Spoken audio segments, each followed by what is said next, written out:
How's it going, everybody? Thanks for watching another video. So I've been reposting some of my travel videos to try to give people something to do because we're all either on lockdown or on quarantine.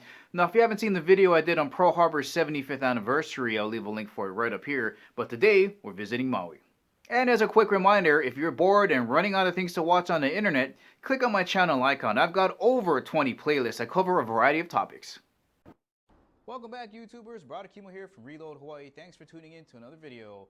I had a subscriber comment basically said, "Hey Reload, hey Brother Kimo, we seen you in Las Vegas, we seen you in Utah, what about Hawaii?"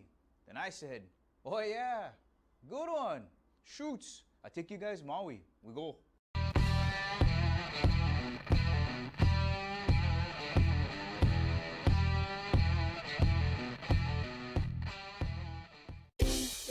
And we are in Maui. You're gonna land in this blue circle that's Kaului. We spent some time in Wailuku, that lavender area, but we stayed in Makauao, the red area, at this place called Peace of Maui. I'm gonna be doing a special video for those guys. Really good prices, really good people.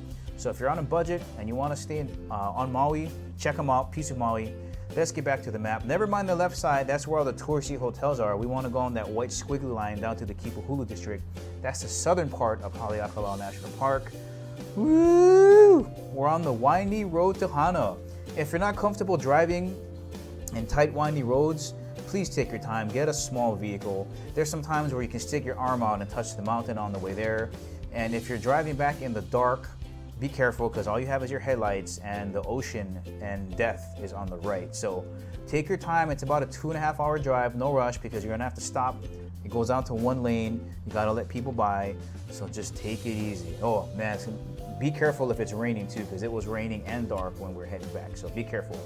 When we landed, we decided to eat here at the Tasty Crust. Had no idea Anthony Bourdain ate here, and his parts unknown. Get the pancakes, man, it's crazy. Nice, like crust, it's moist on the inside. How do you know you're there? Well, when you find the door, that will take you to nowhere. Get the hamburger steak, locomoco chicken katsu.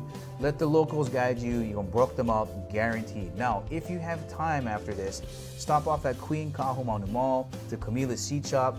I love this place. It is a great blast of the past for me. If you wanna know what it's like to grow up as a kid in Hawaii, this is it. It's a freaking mouthful of flavor. Back to the road. Tons of Pirates of the Caribbean moments. I mean, tons of them. Waterfalls up the wazoo. So that 2.5 hours I was telling you about, you might want to take another hour so you can take your time and check out all the waterfalls. But you know, you got markers telling you how far you got. Here's one, halfway to Hana. And if you haven't brought your supplies, I would say this store right here, the Hasegawa General Store, is your last chance to get Gatorade or water, because once you hit here, the national park, all you're gonna have is that nice lukewarm water fountains for water. Let's go to the right. Kuloa Point Trail, taking you to the 7 sacred pools. Parking is $10. It's good for 3 days. So if you're going to do the Haleakala sunrise, you know, you got 2 days to do it. The pass is good for 3 days. So, you know, you got some time to recover. But check it out, man. Here's a picture of a hala tree. They're all over the place. Have a little picnic, num-nums. Never remove rocks from any island, guys. Just don't do it. Bad luck is going to follow you. I guarantee it. Just don't do it. Now, here's a great picture of the trail. All these trails are very well maintained.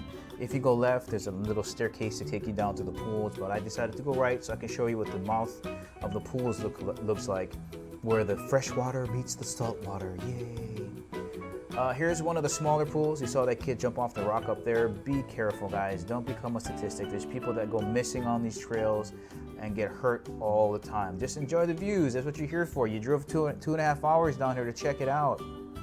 Look at that. And so I'm going to teach you how to get to the waterfall all the way up on the top there. Totally lucky. People were emptying out, so we had a lot of this to ourselves. Now, I'm wearing jeans and boots, but, you know, locals are going to shred through this place with slippers and surf shorts because they know what they're doing. I figured, you know what, if I wanted to get naked, I'll just take off my clothes and jump in, hang out with my wang out. Better to be safe than sorry, but if you want to run in with slippers, go ahead, just be careful. Because look at that, there's nobody there. I could jump in with my wang out because there's nobody there. Water is freaking cold, by the way. So the waterfall wasn't running that hot. I'd say if you want to make an analogy, it's probably running about as hot as the water pressure you would get when you're washing your dishes. You know, it's not like that full blast stream when you got some bird crap stuck on your windshield. So, you know, it's all right. I decided to take the risk to go near there because it wasn't going full blast out there, and it was kind of slippery there. If it was going full blast, I probably wouldn't have done it because, well, at least here, if you slip here and you fall, they'll find your mangled dead body. But like on the PPV trail, if you eat it there, you're not going to be found. So be careful. Let me rip off my GoPro so I can refreshen my face with mountain water. Yeah. So it's about 20 minutes there, 20 minutes back. That's 40 minutes. And you got to figure if you're going to hang out here for an hour and a half, well, now you've spent, you know, almost 2 hours in this place if you round up. So watch your time management. Now let's hang the left. Let's go to the PPV trail. This is awesome. These trails have been cleared and maintained so well. Now it's not very difficult, but it is about 80 to 85% uphill. Not super steep, but it is going uphill. So if you got to take breaks, that's cool. Don't stress out. You're going to get there eventually. It's a fairly short trail, about an hour and a half to 2 hours, maybe longer if you're going to stop off to do stuff. The road on the right there is how you're going to get in to the national park. So you're going to go up. You're going to see Makuhiku Falls here. There's some place around here that they gated the path off there because people were dying on this trail.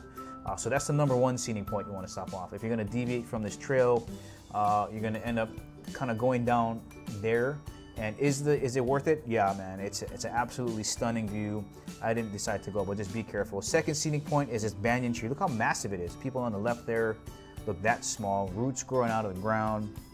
I mean, it's beautiful. You just come up on this huge banyan tree on this mountain. It's about 600 feet above sea level, so you're not that far up, but you're still climbing, you know, steadily.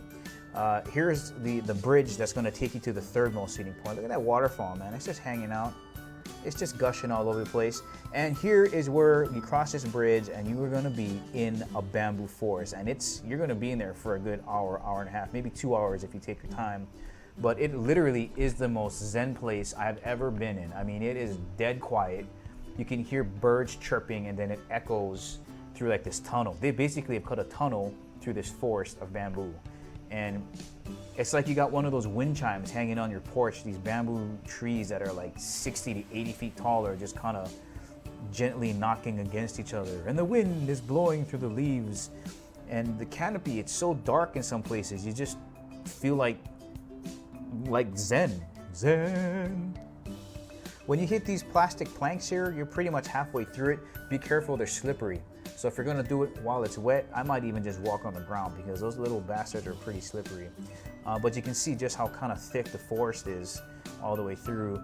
And you're gonna run through patches of it where there's just you. And you swear to God, Jet Li or Jackie Chan's gonna come through here and do that crouching tiger, hidden dragon number on you. Like, whoa! Okay, maybe not that bad, but definitely you might spend some time there by yourself. Now, it's about maybe about an hour and a half. So once you hit this next slide here, you're gonna see like this tunnel, the light at the ending of the tunnel. You got under 10 minutes here. Once you cross through there, you're gonna cross this little creek area. If it's been raining a lot, be careful that it's gonna be flooded. But we were lucky; it was like 4 inches deep or whatever. And then you're gonna come to Waimuku Falls. Now Waimuku Falls is a 400-foot waterfall. They've blocked off the entrance, so you're not supposed to go there, but you can if you want. There's Waimoku Falls. So be careful, you don't want to get stoned with a freaking pebble falling 400 feet into your skull. But you can if you want to. Guys, that's the ending of day 1. I hope if you're going to visit Maui, this has given you some information for things to look forward to. If you haven't subscribed to my channel, please do. And if you liked the video, hey man, give me the thumbs up. And as always, guys, I will catch you later.